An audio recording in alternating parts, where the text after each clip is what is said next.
And I think we're live. We're live. Here we are. Yay! Yay. Well, Cliff, I was really thinking about all my problems this morning. I found that if we just focus on our problems, they'll probably eventually go away. Yeah, I just keep obsessing. I tried that for decades of my life, and it just didn't seem to work out. Yeah, I think about my problems. I talk about my problems. I sleep on my problems. I sleep on it. I wake up in the morning. They're still there. I can't figure it out. The interesting thing is I have to remember my problems when I wake up in the morning.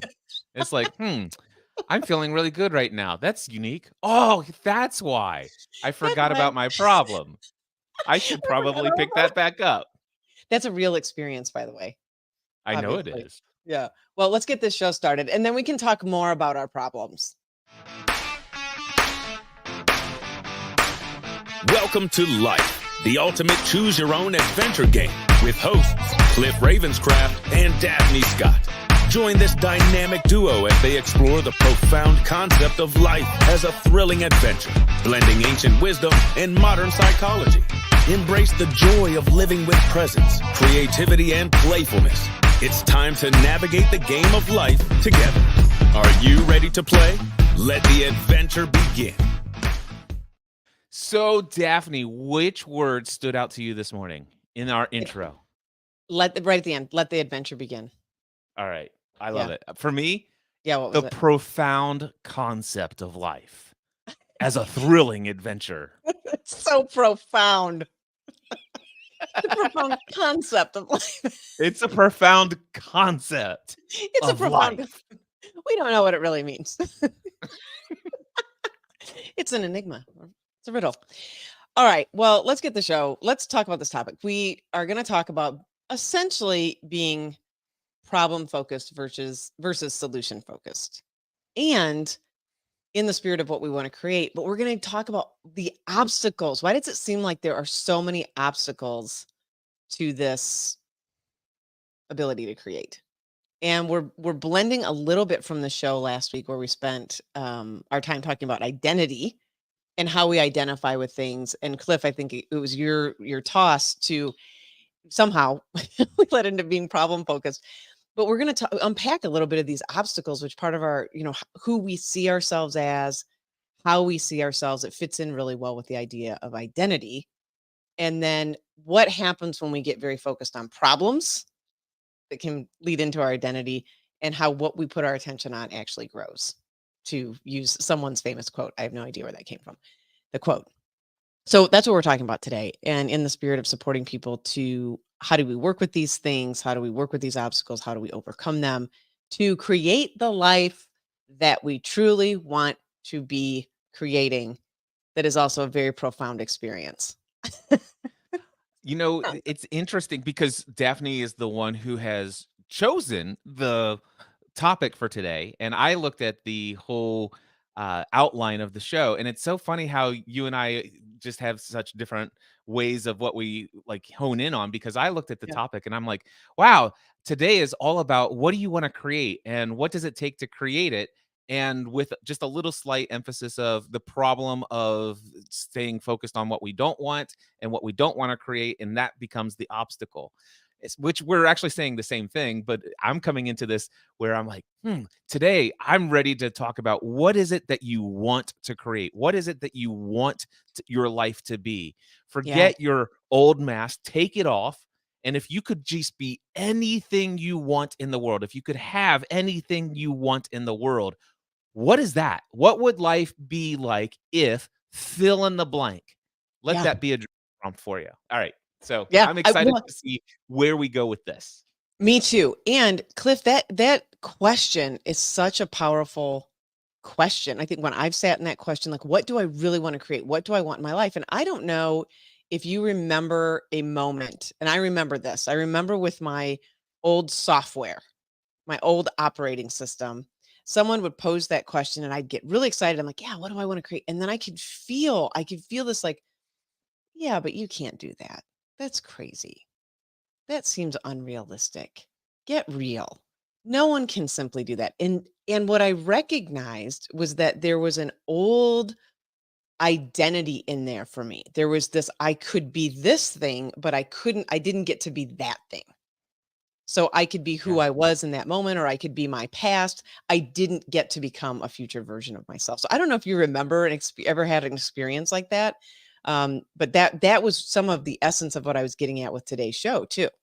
It's much more So I'll, alive, by the way, to talk about what we want to create.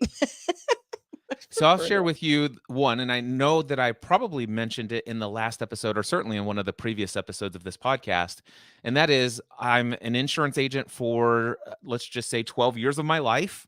Yeah. And for the last year and a half, I've been podcasting as a hobby, just for fun. But I'm reaching hundreds of thousands of people around the world doing what I most feel called to do in this world, which is to entertain, educate, encourage, and inspire other people.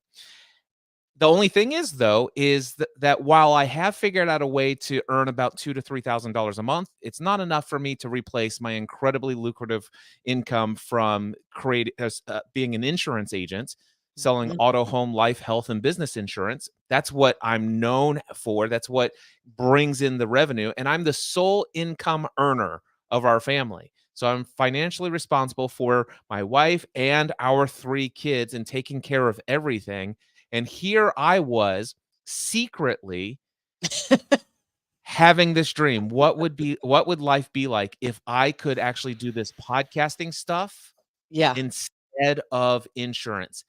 And quite frankly, I felt guilt and shame of just having the thought of that. Yes. Yes. And the That's it. problem for me was, who do you think you are? That's not responsible.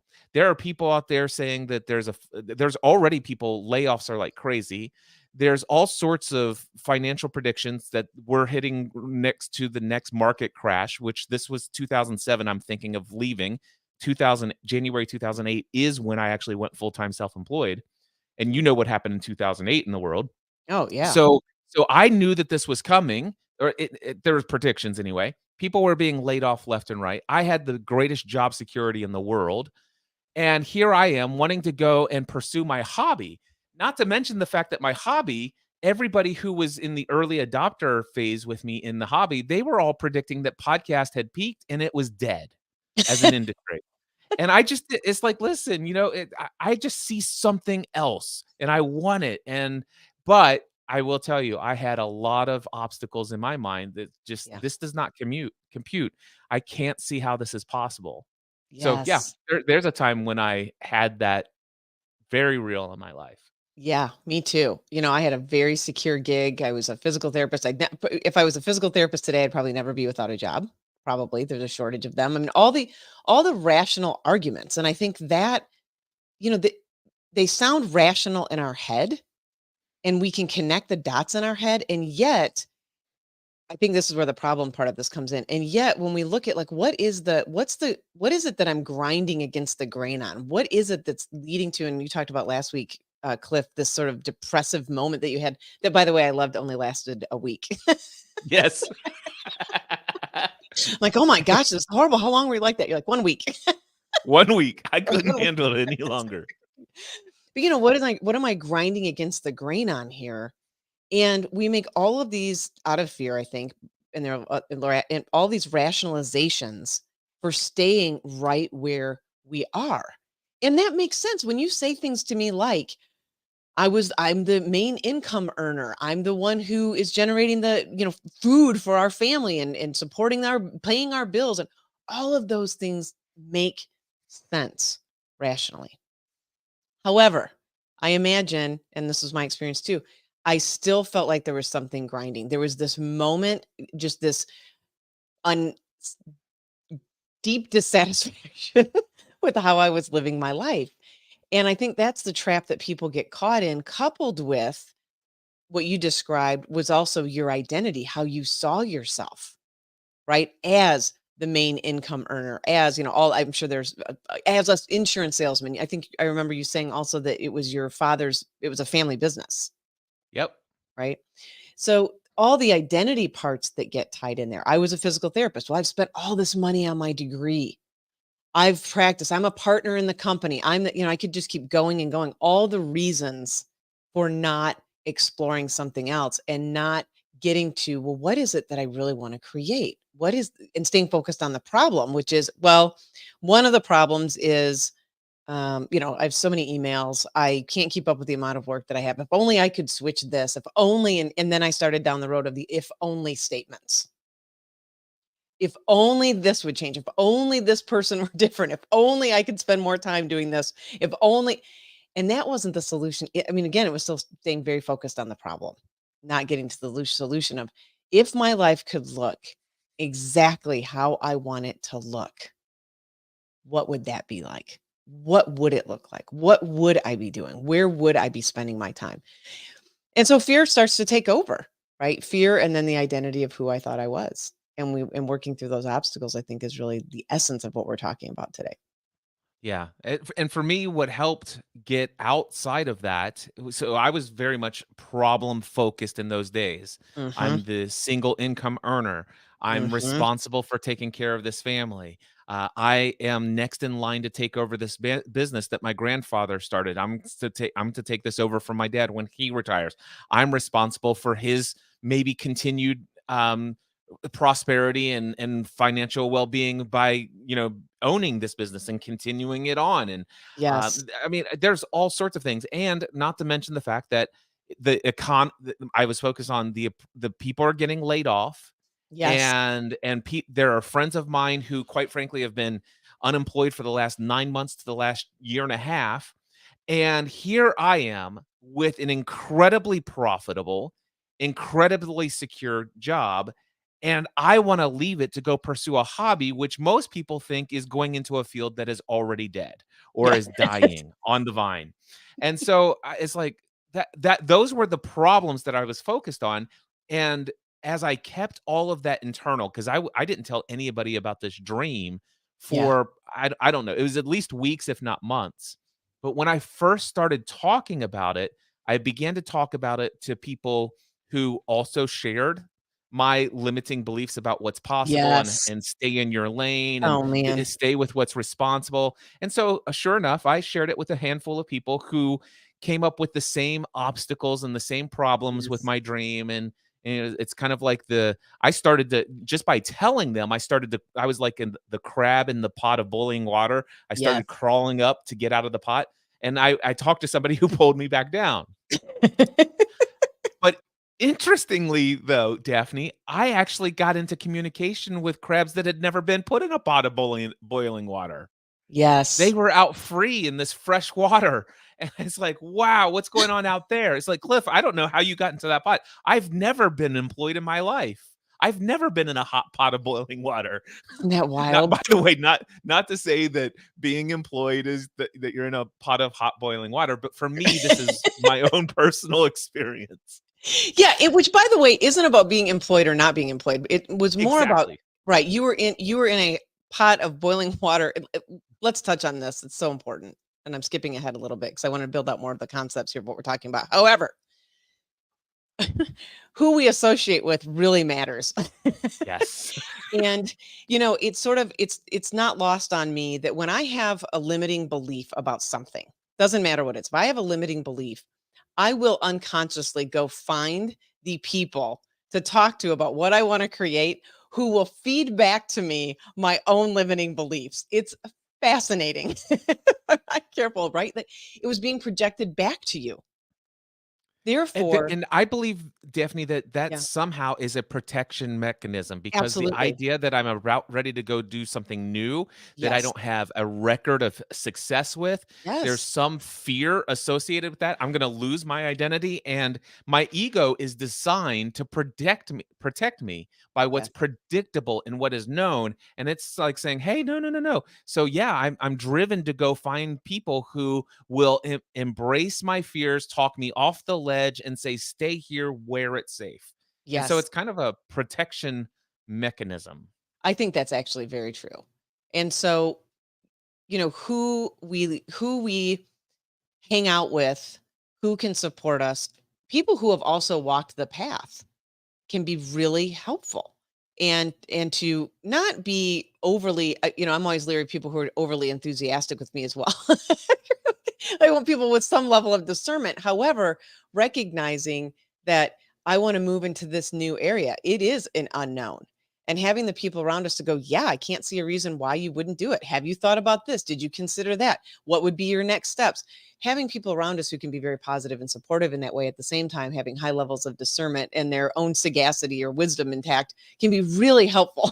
I highly recommend it if you are about to step into a new space and go on a new journey with yourself and go into your next career, whatever. It doesn't matter. Whatever the new thing is for you, finding those people who can be supportive in that way and not feed into your own limiting beliefs is worth the time and effort. So as I'm hearing that, Daphne, the old me would have said, it's like, okay, this is all great. I hear that advice, but it sounds Mhm. to me like what you want to do is you want to exclude all the people who are rationally thinking, and you want to exclude all of those people from your life, and you only want people to give you this feedback that is positive and nurtures your new idea and all this other stuff. And so quite frankly, you're just creating your own feedback loop of positivity and this Mhm. Pollyanna way of seeing the world, and that just doesn't seem logical, and it seems like it could be quite dangerous. Yeah, could be. That's the old me. Well, actually, and when you listen to what I said, really, what it says, I do want people, I want my friends to be people who will give me honest feedback and input. I want that. As a matter of fact, I think it's invaluable. At the same time, I also want people in my life who will say, yeah, have you thought about this? What do you think about that? What would be, I play a game with myself and with a couple of my friends where they're thinking about something new. And I'm like, I cannot see one reason why you wouldn't do X. Cannot see one reason why you wouldn't do it. Let's talk about all the pitfalls. If you're willing to accept all the pitfalls and have plans and consider what may come of this, perfect, because there's always going to be something that's not going to go the way that we planned. That's just the way it works. However, when you can anticipate some of that to some degree, then it becomes less scary and you can move in those directions. So, really, I want people around me who have a level of discernment. I want people around me who have walked the path before, which is really helpful, and that do have a certain mindset that says, yeah, let's stay focused on the solutions here. You're going to run into this roadblock. I've experienced this roadblock before. Let's talk about what the solutions are to keep moving forward. Yeah. So here's something that's the nuance, and I'm sure most people have already picked up on this, but if they say that your life is the average of the 5 people that you spend the most time with. So for Yes. me, my life was Oh, primarily spent with other people who had been an employee their entire lifetime. And here I wanted to go into this field where I was going to be full-time self-employed. yeah. So what I have is in my mind is I'm having conversations with people initially with people who have the mindset of I'm always got a secure paycheck. I just show up as long as I do my work and I do well and I work hard, then I get a paycheck and I provide for my family. There's really no risk here. That's the mindset anyway. And Yeah. and at the time my life was primarily made up of those people. So as I said, I shared what I was going on, and what I did get is their honest feedback. But their honest feedback was based upon their experience of life and their Yes. perception of the world. Yes. So what I've determined is I do like the idea. There's this great scripture in the Bible that says plans fail for lack of counsel, but with many advisors they succeed. So Hmm. I do like the idea of going out and get the advice and seek the wisdom of multiple different groups of people about certain things to weigh for yourself what decision you're going to go in. But while I do love honest feedback, I like honest uh, people sharing what they honestly believe. I actually also have to consider myself what is their limitations on their beliefs based upon their Yes. experience, and Absolutely. that's what so the nuance, and you brought this out, but I want people to share their experience of what's possible. This is what I've done. This is how I've seen. This is an obstacle that came, and what you're alluding to, and what I just want to make sure nobody misses. Go find people who have done what it is you want to do. Somebody who has already traveled that path. And in my world, we call this upgrading your peer group. Yeah. So it's like listen, it might be nice to introduce into my 3 to 5 people that I spend the most time with. If I'm looking to go in this direction, I might want to be very intentional about finding 3 to 5 people who are full-time self-employed, Yes. who have been doing this for a couple of years or their entire life, and start actually hearing from them, not to the exclusion of the other, but to start really weighing the pros and the cons and making a decision here. And that's when ultimately things did turn around for me. When I Yeah. I eventually started to talk to these people called entrepreneurs, and I'm like, I didn't realize there were people out there who had never had a day job in their life. It's like, Yeah. what? Tell me more about this world experience. I've never heard of such a thing. It's And it fascinating. shows you how naive I was in life at the time. It's like, of course I'm going to be an employee my whole life, except for the fact that, wait a second, my grandfather started his own business. Yeah. My dad now owns his own business, and I'm next in line to own my own business. Isn't it crazy that I still had the mindset of an employee, though? I mean, when you break it down that way, yeah. Because, well, and some of it is you had never done it before, I had right? never Like, done it before. right, you'd never done it before. So thanks for calling that out. Yes. So, upgrading your peer group, as you would say, and understanding if you're embarking on something new, it's helpful. It's just, again, logical thinking, really. It's helpful to find the people who have done it before. Mhm. Probably can share some experience, but you will be just getting if you don't, you're only going to be getting the perspective of people who have never done it before and have very rational reasons for not doing so. So, yes. All right. So let's And they have your well-being at heart, and absolutely. their belief is what you're doing is going to be painful and it's going to be tragic for you and your family, and it's their love for you that causes them to want to discourage you from your path. Yeah. And quite candidly, I think their own not to put words in other people's mouths, but I'm going to.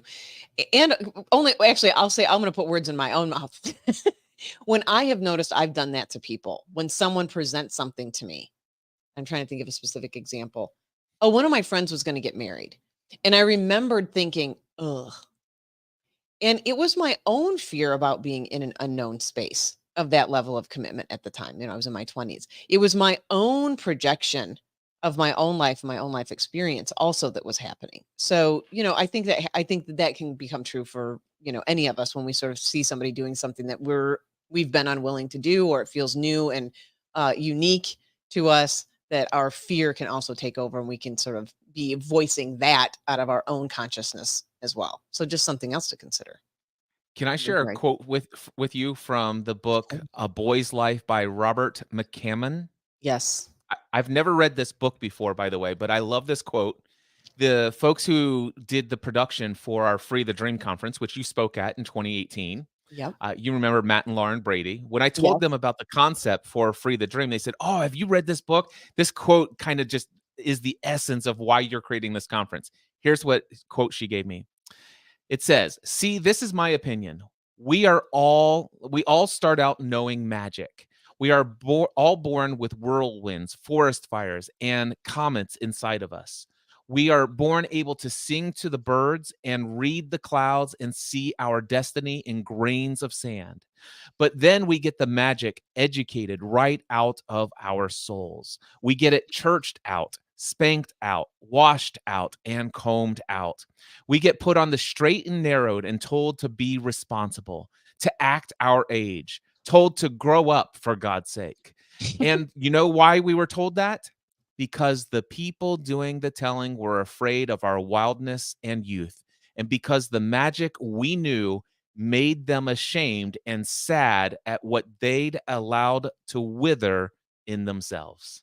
Oh, that's a beautiful quote. Where's that from again? It's from a book called Boy's Life by Robert McCammond. Hmm. Well, I love it. That's very nice. Yeah.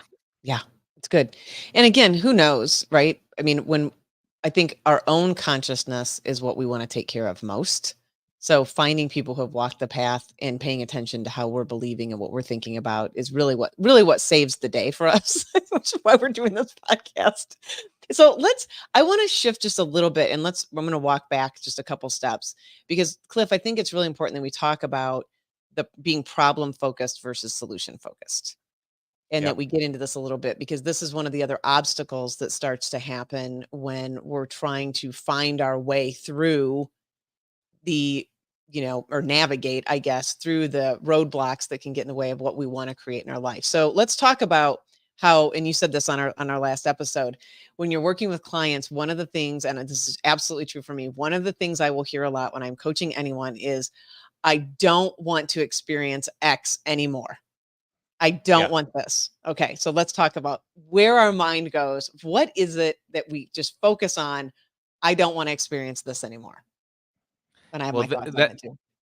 yeah. So I don't know where you want to go on this. So when I have Yeah. clients come to me and they're like, listen, okay, here's the big problem that I keep facing over and over again. It's a cycle, it's a pattern, it's a history, it's a habit, whatever the case is, or I keep having this issue. It always happens this way. And here's the problem. And I just want to get out of this problem. I need to Yes. get away from this problem. This problem is the reason why I am suffering in life. And it's all Yes. about the problem, the problem, the problem, the problem, the problem. Over and over again. Exactly. And so one of the things that I do, and I'm going to clearly telegraph where we're going is I'm Okay. immediately saying, okay, if that problem did not exist in your life, what would you be experiencing? Yeah. If And you what do could they have anything, if you could just wave a magic wand in it and have anything you want, tell me what it is. And it's amazing how many people, when I give them these things, they go back to they hover back Yes. to the problem of Yes. what the problem is and why the problem keeps them from this. And what I discovered, and I believe this is the correlation. I began to study meditation. I began to study hypnotherapy. And through those different things that I began to study, I learned a lot about brainwave states. Yes. And high range beta brainwave states is also known as it can be fight or flight. So what Right. happens is when we're focused on a problem, when we're focused on a pain, when we're focused on a perceived threat to our life, our brain is so hyper engaged and our brainwave activity is so intense that what's going on is we are in a fight or flight. We're trying to survive mode. Yes. And what I've discovered through my study is that that cuts us off from the prefrontal cortex part of our brain, which is where our creative thinking happens. Our solutions come from the ability to creatively come up with ideas. But that part of our brain is not accessible when we are in fight or flight. And so if you are so hyper focused on your problem and you've got yourself so worked up and your brain is so chugging on this, you're literally in a survival state of being. And because of that, you have no access to see a possibility or a pathway ahead. It's kind of like you're literally blind. You Yeah. you can't see anything other than what you're currently experiencing. Because Yes. right now, your body, your brain is trying to save you from this perceived threat, and it's looking all over. How do we, get rid of this threat? That it's like, let's survive here. Don't worry about, food right now. Don't worry about your what is that called? Your immune system. Don't worry about any of that. We will lose everything we need to lose to save our physical existence right now. And that's what happens when we're consistently problem focused. We Yes. we compound it, we amplify the image, and when we amplify the image, we're amplifying those brainwave states and keeping it in that high range beta. So that's one of the Totally. things that I've learned. Yeah. And I think that is absolutely in my experience and from all the studying I've done, with science. That is what our brain does. Our prefrontal cortex goes offline when we feel we are being threatened by anything. It doesn't matter. Threatened, our identity feels threatened, which a lot of it is our identity feels threatened. That's mostly we want control, right? We want to feel like we can navigate the world with some level of predictability. And when things are going on in our environment that feels unpredictable or feels threatening to us, that's exactly what we do. We go after the And security, we want control, we want approval, all of these sorts of different pieces. I So we cut what came up for me, yeah, Daphne, what came up for me as you said that, our identity is being threatened. And yeah, in the same way, at some level, our life yes, itself is being threatened yes, because we talked about last week that so much of our ego and our identity is us molding the way we interface with others to be accepted by them. And so, what happens if I show up with a different way of perceiving or being in the world that is not acceptable to others? And if they're responsible for, let's just say, my paycheck, or yeah, they're responsible for buying my product or service, or they're responsible for, this or that, all of a sudden, my life and livelihood could be at very high risk. And so, it's not just a perceived thing in many people's minds. This is a very logical, my life is in danger by perceiving a different identity for myself other than the group that I've currently integrated with. Yeah. Thank you for saying that, because that is one of the things as we talk about navigating, this life and making these changes. That's one of the things I like to call out is there is a very it's illusory and yet real. It's a sort of the conventional way of seeing things and the conventional reality, and then there is a deeper reality, which is what we're really talking about in a lot of our conversations. So I like to hold both experiences as true, and still, how do we work through it? How do we navigate it? How do we live? How do we navigate this fear of losing people's approval? How do we navigate this fear of thinking that we're going to lose all of our security and all of our control? These fears arise, and how do we work through that and navigate around it?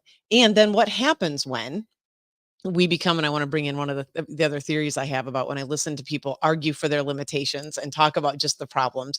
We also have this belief, and I think when you asked the question, it was so great. We have the belief that if we remove a negative, it automatically assumes the positive.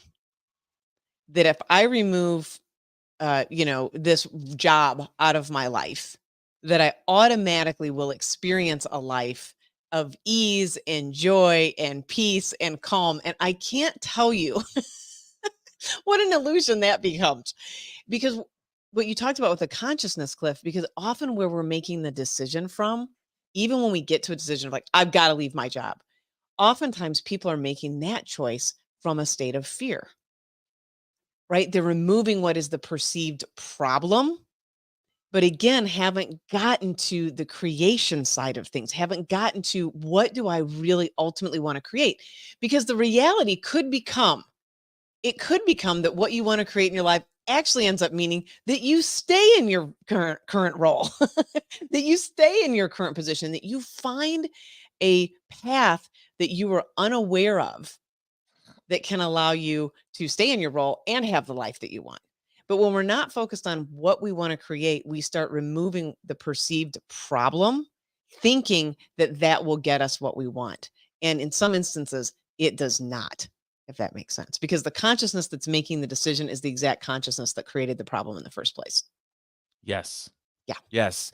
And if you don't change the consciousness, you will experience the same problem, but in a different circumstance, hands Yes. down. Because the consciousness will create it elsewhere. It's whatever your mind is focused on, where energy goes, or where focus goes, energy goes, and you will create something new. So if you feel like you're so problem focused, and this is the biggest problem here, and the reason for my problem is that I have this employer.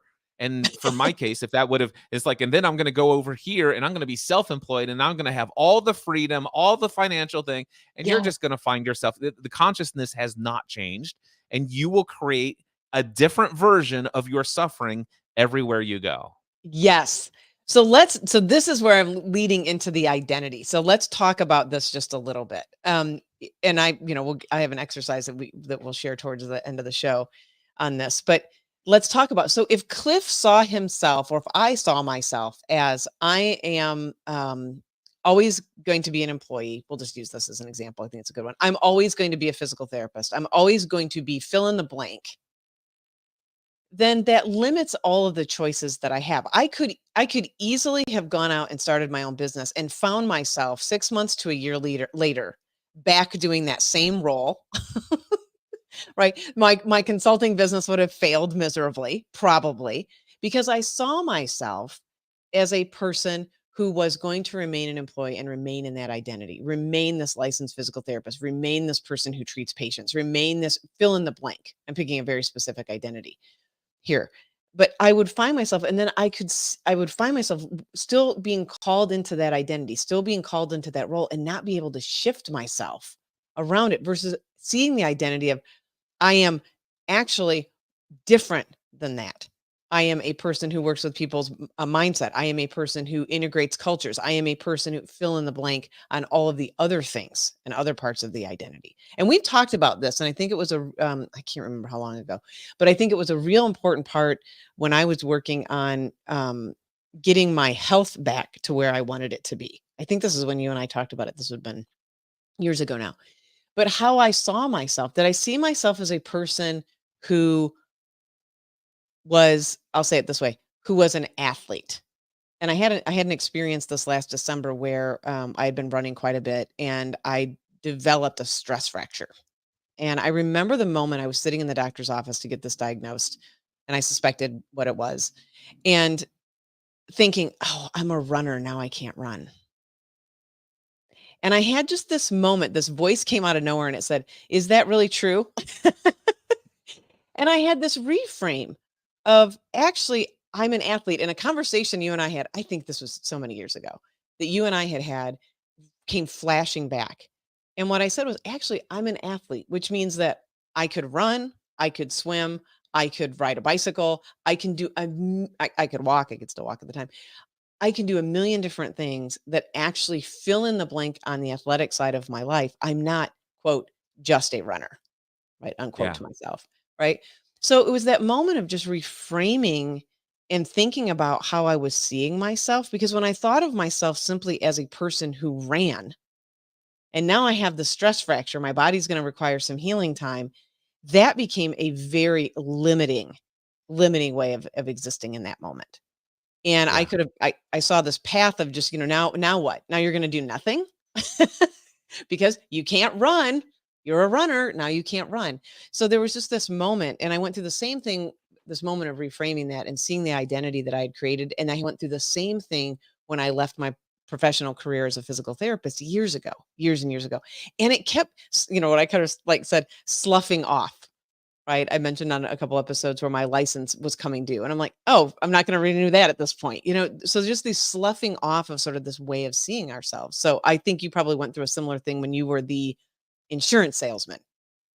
Well, I did. Well, staying on the theme of I'm self-employed Yeah. and as an employee, that's how I provide for my family. I work hard, and as long as I show Mm. up and put a number of hours in, Oh, this is yeah. what it means for me. These are all the things that I do, and this is my identity, and this is how I provide for my family. Now, January 1st, 2008 comes along. I am now full-time self-employed. I'm a business owner. But if you would have asked me if I was in a room, actually this happened. I can't remember where I was. I don't know if it was an in-person event or a virtual event, but they said, who here owns their own business? Or who here is a business owner? And I remember looking at everybody's hands go up, and I'm like, oh wow, that's amazing. I did not raise my hand. I don't know what it was, but I did not consciously, in my mind, it had not connected that I own my own business. I'm self-employed. I'm an employee. It's still there. This is like for at least the first 9 to 12 months of my business. I'll give you a perfect example of this. In 2010, after a very difficult and challenging self-created first year, I had to make it very hard because the harder you work, the more you earn. That Yes. was my belief. Yes. And so I lived into my identity fully. I almost died in the hospital in January 2009. And after I got out of that, I'm like, I need to really do something about my physical fitness and health. I started to commit to this thing called 10,000 steps a day. I'm going to start getting physically active. I'm going to go out, and every day I'm committed to walking 10,000 steps. And here I was. It's spring. It's 75 degrees. There's not a cloud in the sky. It's all blue and sunshine. It's 11 o'clock in the morning, and I'm out listening to the birds sing as I'm out for my walk for the next hour and a half. And it was all great until I was recording some podcast every now and then. And I'm like, hi, guys, here. I know I should be working right now and blah, blah, blah. And I'm sitting here, quote unquote, trying to defend why I'm out here walking in the middle of my workday when I should be grinding behind a desk. And I hope that you'll forgive me for being here. I bet most inspiring podcast ever. I used to record a lot of audio journal podcasts while out for a walk. Mm-hmm. And in fact, I look back, Daphne, and I'm wondering how many of those I recorded because I literally felt that if I'm at least recording content, I'm working and I'm not being lazy as an employee. Yeah, that's so good. That's a really good, and the thought just came to me with some of these experiments that companies have done with the 40-hour work week idea, Mhm. which I don't even know where that came from. I'm sure there's some 40-hour idea that They came said from it was the somewhere. Rockefellers and the factory workers Yeah. and during the industrial age or something like that. Yeah, and just landed on 40, I guess. Well, yeah, and which actually was a major life improvement for the factory workers of the That day that's right. That's right, because it was like because 80 they were hours. working much more than that before. And so the companies, that just in the spirit of looking at belief systems, the companies are like, we're just going to do like a 6-hour workday or a 4-hour, or and all the companies that are just as productive, they get just as much done. It doesn't have to be quote hard work. And Yeah. Cliff, it's so great that you can look back on that and see, like, I wonder how many of those I did from a consciousness of I have to be working. Yeah, I Yes. know for a fact, I'm like, I felt guilty Yes. anytime between if I was not physically working from 8 AM to 5 PM, anything other than taking a break for lunch, Yeah. and no more than 30 to 45 minutes, maybe an hour if I'm going to be extravagant, but only if there's plenty of financial income just flowing in, which at the time I made sure to keep out from a consciousness level. Which at the time, I didn't want too much income coming in because that I just did, really unconsciously I didn't. It's like Yeah. Yeah. there was I'm at the time I had a belief that the more you hate what you do, the more you should get paid to do it. Oh, That I literally had that belief.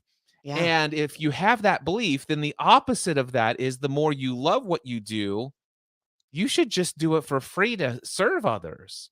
Yes. And of course that kind of came a little bit from my ministry background of these gifts that you have, you should just give freely.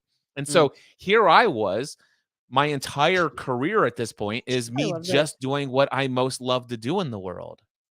Yeah. Yeah, That's and so good. that it's very easy for me to see in hindsight. I did not know Yes. any of this at the time. Yes. Well, and I think that's the beautiful point. All the more that we want to work with people who have walked the path in that way, right? Because now you can see it and you're very aware of the pitfalls. And let's go into that. I think that's the next place to go here is how do we work with this? How do we, I'm a person who I'm thinking is wanting to make these changes. I'm wanting to walk in a new way. I'm wanting to show up in a new identity. I have an exercise that I want to share that I did years and years ago. It came from my dear friend Diana Chapman. And I'm not sure where she got it from, but I took a piece of paper and I put a line down the center of the paper. So I had two columns. And in one column, it was titled I am. And in the right, we'll say the left column was I am. The right column, I titled I am not. And you take 10, try to come up with 10 positive qualities that you have about yourself. And you write I am. So I started with I am funny, I am intelligent, I am, I forget what they all are, the rest of them. And then on the I am not side, I write then the opposite of that. So if I am humorous, I do not get to be serious. Or if I am intelligent, I do not get to be, we'll say, stupid. And I tried to come up with really good adjectives. And what the essence of the exercise, and you can do this in a lot of different ways, but the essence of the exercise was to show and demonstrate how I X'd out certain parts of my identity. So that, for example, if I said something in which I would be feeling stupid or made to look stupid, that would threaten me so deeply because I saw myself as a person who at the time saw herself as intelligent, wise, whatever the word was. So I started to get a sense of very clearly how I was incapable of accepting parts of myself and accepting all of the nuances of who I could be in any minute. So you can do this, right? You can just look at your own narratives. I am a person who only gets to experience a certain income level, right? I'm a $50,000 a year earner or $70,000 a year earner. Therefore, I cannot be a person who generates, I'll use your example, who generates $250,000 for themselves every year, right? Yeah. I am an employee. Therefore, I am not self-employed, as an example. So you can do this in a lot of different ways. And I think it really helps. It helped me see how I was creating or had created sort of this, I am this, I am not that. And I can start to break those patterns to say, well, and question it. Like, is that really true? And of course, there are plenty of times I can be stupid. and welcome that and accept it. So that's one exercise. And I know, Cliff, last week we talked about one exercise that you wanted to bring into the 50 things exercise. I think that's what you called it. So eventually we can get to that, but I just wondered, it popped into my mind, so I wanted to remind you. Do you want me to bring it in now? Yeah. Let's Okay, great. So yeah, the 50 things I want exercise. So a lot of people who come to me, they share with me what they don't want. Yes. And as I mentioned before, they have a very challenging time getting out of their focus on what they don't want and where they're struggling. And I said, if you could have anything, what do you want? And so what I do is I give them an assignment that seemingly seems unrelated to anything that we've talked about. But I do ask them, I say, I'm going to need you to set aside probably at least 2 hours for this exercise. And here's what I need you to do. I need you to get a piece of paper, and on it, I want you to write from the top to the bottom, 1 through 25, flip it over and do 26 through 50. And then at the top of the front page, I want you to write 50 things I want. Now, here's the caveat. You are going to ask yourself, what do I want in my life? It can be a thing. It can be an experience. It could be a feeling, emotion. It could be anything you want. The only thing is when you do this exercise, you cannot ask yourself, is this selfish? Is this materialistic? What would people think of me if they knew that if I had this on a list of things that I want? You cannot judge anything. If it comes to your mind, it must be written. That's the caveat.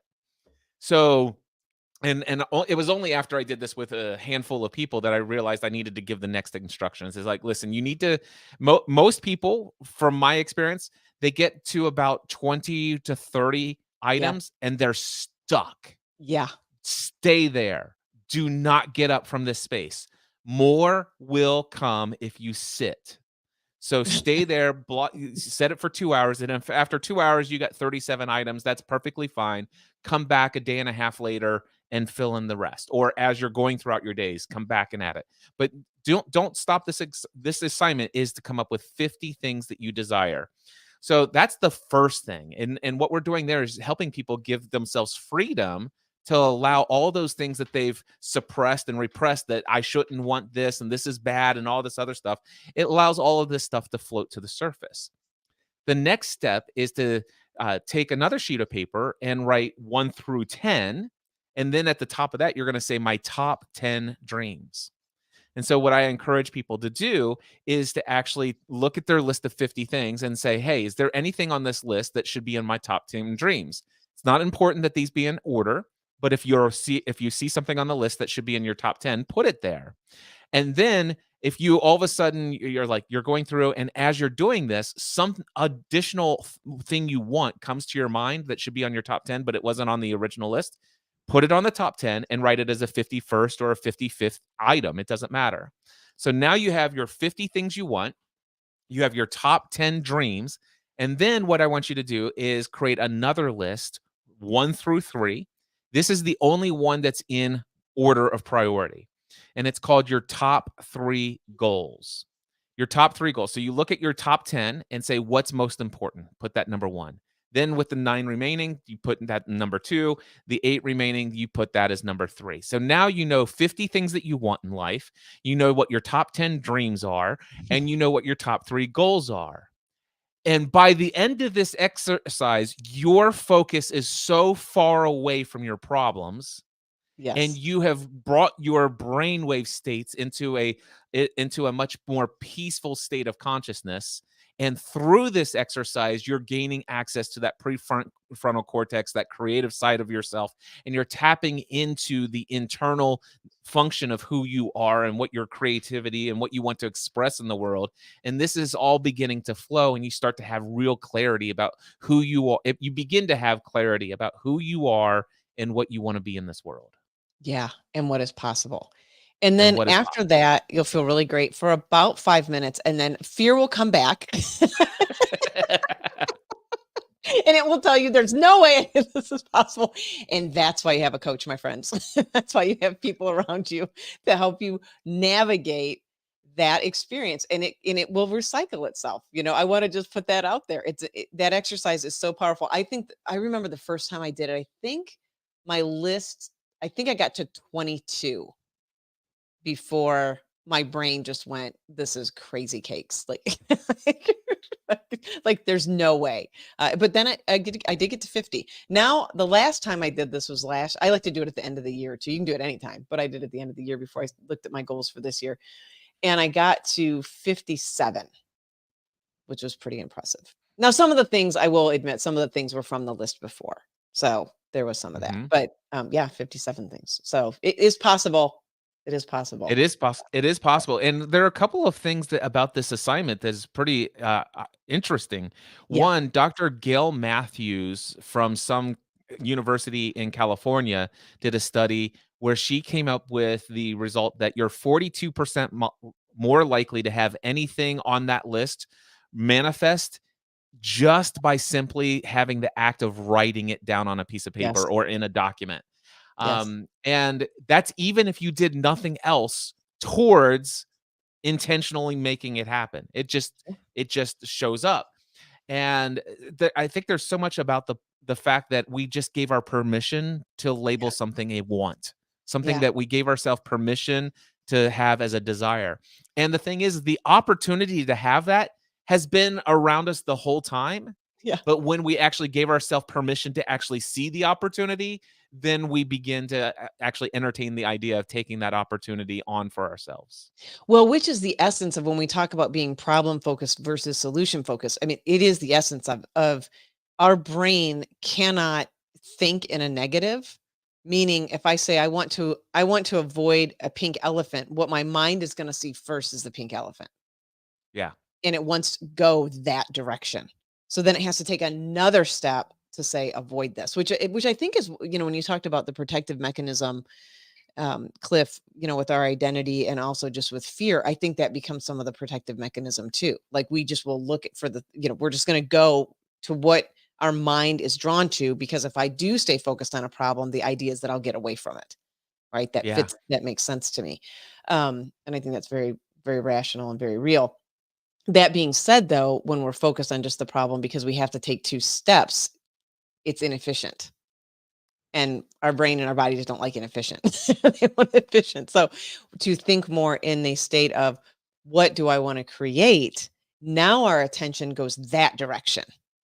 We're not even thinking about the problem. Our attention is being guided to go in a different direction. And they've proven this, in studies before too. I'll have to find a couple of them to cite. But one idea is that if you say to yourself, I want to drive a green Prius, and this is coming back to the comment you just made about this possibility has been around us always. If I say I want to own and drive a green Prius, guess what I will see on the street all day long?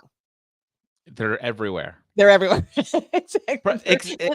And I never noticed them before. I've never seen them before. Yes. Yes. And people have had this experience, it's people will call it sort of like serendipity, right? Or I just had this with as you know, I'm moving into my next career as a professional musician, and I'm sitting at this very lovely dinner. It was Valentine's Day, and this woman comes in and she's carrying her equipment and she's playing the harp and singing and playing the harp to all these modern day songs, like arrangements that I just would never even think would work on the harp. She has this beautiful voice. And I had the thought, wow, I think if she had some really light percussion, that might sound really cool. Like there's a cajon, it's a really cool, it's a box you sit on and play. Anyway, so I introduced myself. I went right up to her and introduced myself. I said, hey, have you ever thought about putting percussion? She's like, as a matter of fact, I have. And I said, well, here's my name, my phone number. And the whole point, we're going to get together and play music, but the whole point of that was that I don't know if it was a year ago and I wasn't wiring my brain to say, okay, I want to create an environment of professional musicians. I want to engage with professional musicians. I want to be, this is where I'm headed. I don't know that I probably would have noticed her beautiful voice and probably would have noticed the music because I love music. However, I definitely wouldn't have been thinking, wow, I wonder if she would be interested in this. I wonder if this would, and I've played the drums for 30 years, by the way. I've been a percussionist, so that's not new. But I don't think that I would have been thinking in that way. And the minute, right? The minute that I dial that in, I'm like, oh, here it is. Yeah, It's well, working. and that's exactly it. That, and from my perspective of where I saw through this whole process is prior to giving yourself permission to say, I want to actually create a career as a paid musician. This is what I want. I want to Mhm. be a paid percussionist. And okay, along with that, I've determined it would be nice to have in my network of influence my friends, my peers, the people that I spend the most time with, who are all people who are actually being paid for Yes. their gift with an instrument. And Yeah. and all of the associated things that you want along with that. And then now that's what you want.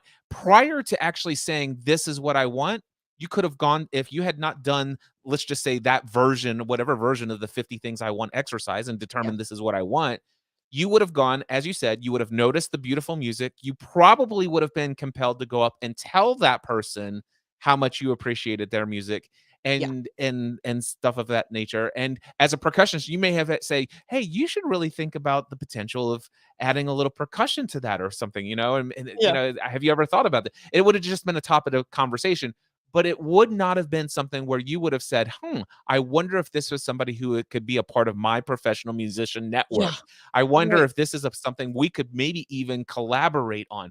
Those things would not have existed in your potential outline or timeline of things of possibility for you as an identity had you not identified the one at first. Totally. That's exactly right. And seen and been able to see myself in that light, right? Create the environment for myself mentally, emotionally, in my own consciousness first. And to say that's what I Yeah. want. Yeah, absolutely. Absolutely. I've had this show up for myself. There have been times where I'm like, man, I really have an idea in my mind who my favorite clients that I've worked with. You're obviously at the top of my list, and I'm like, you know what? Who are some other people I'd like to have as coaching clients? Yeah. And I started writing down a list of very prominent people's names, and there was a part of me is like, oh, who am I? These people are this, and blah blah blah blah blah. And like, well, no, wait a I second. can't do This is that. no matter how much success anyone has had, we all are limited to our own perception of what's possible. We're Yeah. all limited to the way that we're currently seeing the world. And anytime somebody is there to help you see something outside of the box, your current or outside of the lens you're currently using to view the world, that's helpful. And I know I can bring a ton of value even to the most popular people on this list. And what's funny was I'm like, I wonder what I could do to actually influence them potentially becoming this. And I'm starting to do collaborations and live videos and other projects and things of that nature. And then we're having little one off conversations when we're not live. And Yeah. lo and behold, some of those people are my clients today as a result of just, what would it be like to have somebody like that as a client? Yeah. Isn't that great? And what would it be like to Yeah. have this person in my life? And what would it be like to associate this way? And but again, you have to be willing to ask the question and then work What through do I this. want? Yeah, what do I want? Right? What are the things on my list? What do I really want? What do I want in my life? And I think that's the essence of the whole thing. And then recognize just these roadblocks that these little blocks, they're not permanent. And I think that's the other part of this, the whole essence of this episode is they're not permanent. They will show up. Fear will show up. Your prefrontal cortex will go offline. You will start to see yourself in the old way. And it will take a second to just simply keep shifting and navigating that and then get the support that you need to really make those things become a reality for you. Yeah, Yeah. absolutely. Yeah. The interesting thing about the identity here is, I am an employee. I wasn't always an employee. I wasn't distant. It's not like I had to You choose weren't this route. There you were weren't born an other employee? options. I was not born an employee. There are some conspiracy theories out there that Say we we're are. not going to go into. But anyway, so the whole thing is I'm not employee isn't my identity. Mhm. Insurance agent wasn't my identity. These are all roles. These are all masks that Yeah. I've chosen to put on. And it's like they were some of them were not very conscious decisions at the time. They were just, it's like, it seems like the next thing to do. And other people presented a lot of masks for me to put on and said, I think Yes. you should really put this mask on. And a lot of them seem to get me some things that I was told that I should want. And I found that all of a sudden over time, there are many masks that I'm having that just quite frankly I'm living the dreams of other people that they had for me. Does that make Yeah. sense? Totally. Totally makes sense. And I'm like, wow. And at some point I had to ask myself, is it okay to even want these things for myself? Yeah. And that's sometimes the first hurdle people need to get over, is the idea, why does it take somebody so long to come up with 50 things that you want? Yeah. And some people, they have some level of belief that wanting this is selfish, and that Yes. it means that you having something that others don't, and all this other stuff, that you're taking away this, and who do you think you are? And it's just like there's so much to overcome there. But Mhm. if you can actually understand that your identity in this world, what all these things that you currently say, I am this, I am that, I am that. How many of those did you consciously choose for yourself? Yeah. Like my name. Evidently, I've chosen to keep it. It's still people seem to still be calling me Daphne most of the time. Yeah, I think that's such a great question, Cliff. Is just seeing like how much of it did you really intentionally choose to begin with? Yeah, Yeah, good one. and the idea and the concept that we can choose new identity. Yes. I always found it interesting in the Bible, for example, when Abram was given a new name, Abraham, which means this, and even in the Hindu faith, there are people who grew up like, I think Mukunda was Yoga Paramahansa Yogananda's Yeah. original name. I think it was Yeah. Mukunda or something like that. Yeah. I always found it interesting that when people like, you know what, especially in the spiritual paths, there's a Hmm. number of spiritual traditions that when you decide I'm going down this path as my identity as a spiritual person, I give up my old identity and I assume this new name and this new Yeah. identity. Yeah. And what I love about that is it's not something that is limited to our spiritual lives. We can literally choose identities for ourselves. We can Yes. choose new paths. We can choose new desires. And if you want to, you could change your name, but you don't have to. That's the thing. Yeah. You know, the I interesting and I know thing is, several people who have actually have changed their names. so Yeah. my dad, so my stepdad, who was my stepdad from the time I was 5 years old, is now my dad because he adopted me after my biological dad had passed away. Okay. And he came to me and says, "Listen, you know, I wanna know if you would be interested. I'd love to adopt you and make it official that you're my son legally. That way, you know, if anything happens to me, there's no question between you and your, you know, your brother and your sister. It's just, you know, are you interested?" I said, "Dad, I'd love that." I said, "The only thing is there's something inside of me, and I hope that you wouldn't be offended, but I'd want to keep my last name because typically when you're adopted, you would change your last name to their last name." He Yeah. says, "I'm not offended at all." I said, "There's a part of me there. If I think about this, number one, I've been in business for so many years, and I've built a name and reputation and a brand around Ravenscraft. Number two, I think Ravenscraft is a really cool name, It is a really cool last name. I mean, and not to mention the fact that while I love you so much, I still also want to honor and respect the love and the influence that my biological dad has had in my life to keep that name." yeah. And so it was an interesting dialogue. And if you think about that, there is an identity. I literally Yeah. had the opportunity to change my last name. Yeah. Yeah, you really did. And to let go of whatever that Ravenscraft meant at the time, right? Yeah. Yeah, you could have done that and chose not to. But how intentional and how what a great demonstration of the identity and how you made an intentional decision to, hey, there is something around this that means something to me. And that's the other part of this. Like once you get clear about that, you can say, well, this part does mean something to me for right now. And I'd like to keep that name. Yeah. Yeah. And it is And an this all awesome last name. thank you. Yeah. This my daughter Megan, That by the way, you have intentionally chosen now. I have intentionally chosen it. So, by the way, my daughter, Megan, hated Ravenscraft when she was a kid. She Really? absolutely hated it. That's great. I'd have to bring her on sometime to tell you, you know, or let you have a conversation. But Yeah. I said, "I promise you, Megan, one day you're gonna hear nonstop how awesome your name is." And she go and of course, when she started to go to college and all this, it's like, "Oh, that's the coolest name ever." Yes. So, by the way, Megan just got married to a Okay. man with the last name Johnson. Okay. And so she gets married. Now it's time to change her name. And Yep. what she did is she changed her middle name from Renee to Ravenscraft. So Oh now my she's gosh, that's Megan awesome. Ravenscraft Ravenscraft Johnson. Johnson. So she did keep it. She decided to keep it. That's awesome. My middle name is Renee, by the way. Is it? Yeah, it is. Awesome. That's interesting. Yeah. I'm keeping it for right now. I might change it. Maybe I'll change my middle name to Ravenscraft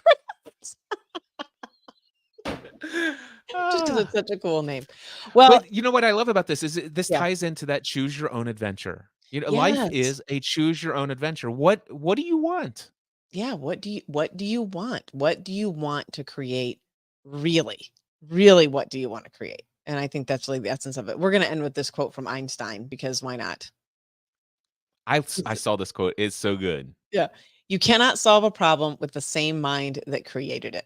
So you'll find this quote in different iterations. I think there's one that's like, you cannot solve a problem with the same consciousness that created it. I think it's getting at the same thing, but yes, you cannot. So that's the essence of what we're talking about in shifting the consciousness, and do the exercises. They're really helpful. I think you'll like them. And just and it's saying exactly the same thing. You cannot. What is it? You cannot change the what is the You quote cannot again? solve a problem with the There you same go. mind that created it. You cannot solve a problem with the same level of brain waves that created it Yes. Yeah. That's or going to be our perceived it. perceived it. Yeah. Perceived. I think that's probably better. That perceived it as a problem, I think is probably even better. We'll just keep building on Einstein's quote. Because Why not? why not? Let's I just mean, do you it. are Come on, Ravenscraft after all. Who am I Who am to I to challenge Einstein? work? All right. Well, let's wrap up the show. What do you say? How are we going to do it, Daphne? Well, first of all, let's let people know where to find you. You can find Cliff at cliffravenscraft.com. You can find me at daphne-scott.com. And you can also find the podcast at chooseyourownadventurepodcast.com. You can leave us a voice message if you like. If you have questions or you'd like us to expand on anything, please feel free to reach out to us. And please reach out to Cliff. He is really working with entrepreneurs and business owners and also coaches. I think, Cliff, this is something we have not mentioned. If you are a coach, if you are considering becoming a coach, if you are working to build your business as a coach, Cliff absolutely wants to talk to you and be with you to support you on that journey. And Cliff, I think you have a few mastermind groups that you're running now too. I wanted to mention, or So one of your. there are two different things that I'm running. One Yeah. is a mastermind group for full-time self-employed business owners who feel alone out in the world. Like they carry all of the risks. They're responsible for all the decisions that not only impact their own life, but if they have employees, the lives and families of so many other people. And if you ever feel like it's lonely at the top and you Mm. wish there are some other people who really understood the kind of decisions you face and the risks you take on a day-by-day basis, I've created an environment for the last 7 years where people get together every single week, small group of no more than 10 to 12 people. Currently, there are 8 in the group. And we get together every week for 90 minutes to give one person in a hot seat 70 minutes of focus where you benefit from the education, the experience, areas of expertise, skills, talents, and abilities, influence, impact of all of the other people in the group to help weigh in on the things that you're facing in your personal and or professional life. And you can learn more about that at nextlevelmastermind.info, not .com. That's somebody else's mastermind, but nextlevelmastermind.info. Info. Got it. The other one is for people who are coaches. If you have had a ton of experience in the coaching space, whether it's in ministry, in the corporate world, or anything else where you've literally devoted yourself to impacting and influencing other people's lives, and you're looking to actually turn into a full-time self-employed coaching practice, and you'd like to do it profitably, I actually discovered this book called The Prosperous Coach Method The Prosperous Coach by Steve Chandler and Rich Lidfin. I have since mastered that process, and today I help other people master this process as well as other frameworks, tools, and strategies. So I created something called the Next Level Coaching Program, which I Yes. don't have a sales page for right now, but if you email me coaching program at cliff@cliffravenscraft.com, I'd love to discuss more of that about that with you and help you turn your full-time self-employed coaching practice into something that's profitable to you and allows you to impact so many people's lives in a powerful way. Thank you for sharing all that. Much better than I could. But yes, reach out to Cliff. All right, with that, we're going to wrap it up. Thanks for being with us today, and we look forward to more exciting conversation in this great adventure we call life. Bye, everybody.